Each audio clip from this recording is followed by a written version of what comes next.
B J പിയുടെ ഒരു TV ചർച്ചകളിൽ ഒരു ഫയർ ബ്രാൻഡ് ഡിബേറ്ററായിരുന്നു സന്ദീപ്.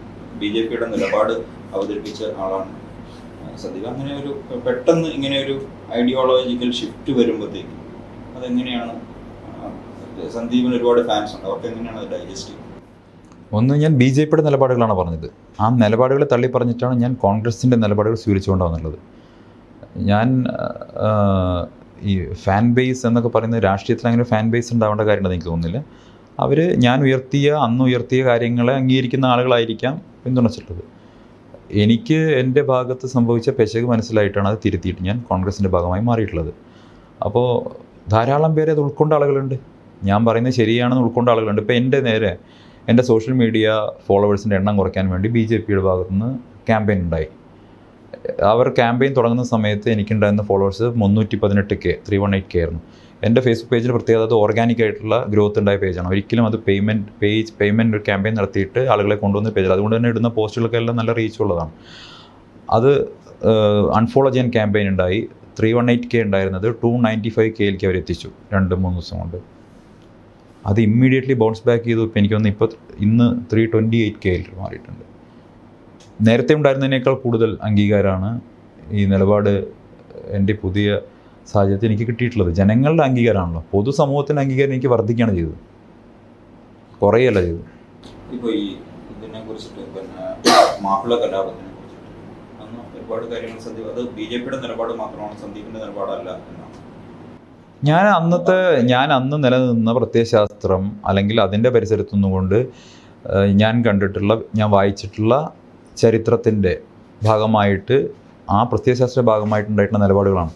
നമ്മൾ ഏതെങ്കിലും പക്ഷത്ത് നിന്നിട്ട് ചില വായനകൾ നടത്തുമ്പോൾ സ്വാഭാവികമായിട്ട് ചരിത്രത്തെ നമ്മൾ ഒരു പക്ഷത്ത് നിന്ന് വായിക്കുന്ന സമയത്ത് നമുക്ക് ആ പക്ഷത്ത് നിന്ന് മാത്രമുള്ള കാര്യങ്ങൾ മാത്രമേ നമ്മുടെ മനസ്സിലുണ്ടാവുകയുള്ളൂ, അല്ലെങ്കിൽ നമുക്ക് ആ ഒരു അറിവ് മാത്രമേ നമുക്ക് കിട്ടുള്ളൂ. ആ വായനയ്ക്ക് എപ്പോഴും ഒരു മറുപക്ഷത്തു നിന്നുള്ള വായന കൂടി ആവശ്യമുണ്ട്. ഇപ്പം ഞാൻ അത്തരം വായനയിലാണുള്ളത്. എന്താ മറുപക്ഷത്തെ വായന ഞാൻ പലപ്പോഴും ചെയ്തിട്ടുണ്ട്. അതുകൊണ്ടാണല്ലോ ഹലാൽ വിഷയത്തിൽ എനിക്ക് മറുപക്ഷത്തുനിന്ന് പ്രതികരിക്കാൻ പറ്റുന്നത്, ലക്ഷദ്വീപ് വിഷയത്തിൽ എനിക്ക് മറുവശത്തുനിന്ന് പ്രതികരിക്കാൻ പറ്റുന്നത് അതുകൊണ്ടാണല്ലോ.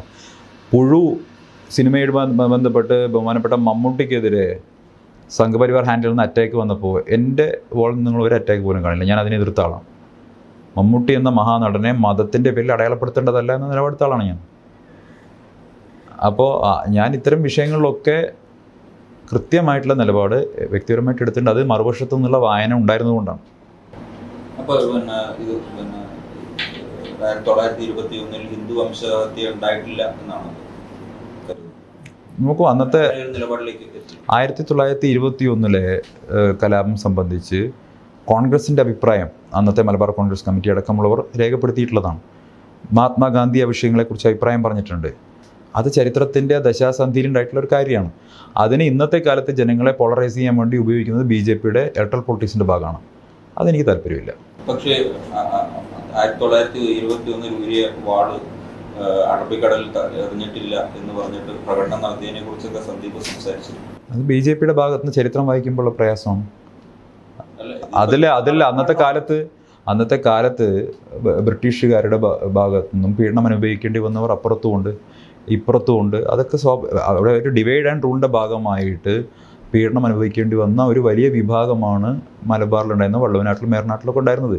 അപ്പോൾ ചരിത്രത്തിൽ നമ്മൾ ഏതെങ്കിലും ഒരു പക്ഷത്തു നിന്നുള്ള വായനയുടെ സമയത്ത് നമുക്ക് പലപ്പോഴും അതാണ് ശരിയെന്ന് തോന്നും. പക്ഷേ കുറച്ചുകൂടി വിശാലമായ രീതിയിൽ വായിക്കാൻ തുടങ്ങിക്കഴിഞ്ഞ സാഹചര്യത്തിൽ നമുക്ക് ഇരുപക്ഷത്തും ശരികളും തെറ്റുകളൊക്കെ കണ്ടെത്താൻ സാധിക്കും. ചരിത്രത്തിൽ പല ശരികളും തെറ്റുകളൊക്കെ ഉണ്ടായിട്ടുണ്ട്. ആ ശരികളും തെറ്റുകളുടെ അടിസ്ഥാനത്തിൽ ഇന്നത്തെ കാലത്ത് ഒരു ബഹുസ്വര സമൂഹത്തിൽ ഭിന്നിപ്പുണ്ടാക്കാനും പോളറൈസേഷൻ ഉണ്ടാക്കാനും രാഷ്ട്രീയ ലാഭം ഉണ്ടാക്കാനും ശ്രമിക്കുന്നു എന്നുള്ളതാണ് ബി ജെ പി ചെയ്യുന്ന തെറ്റ്.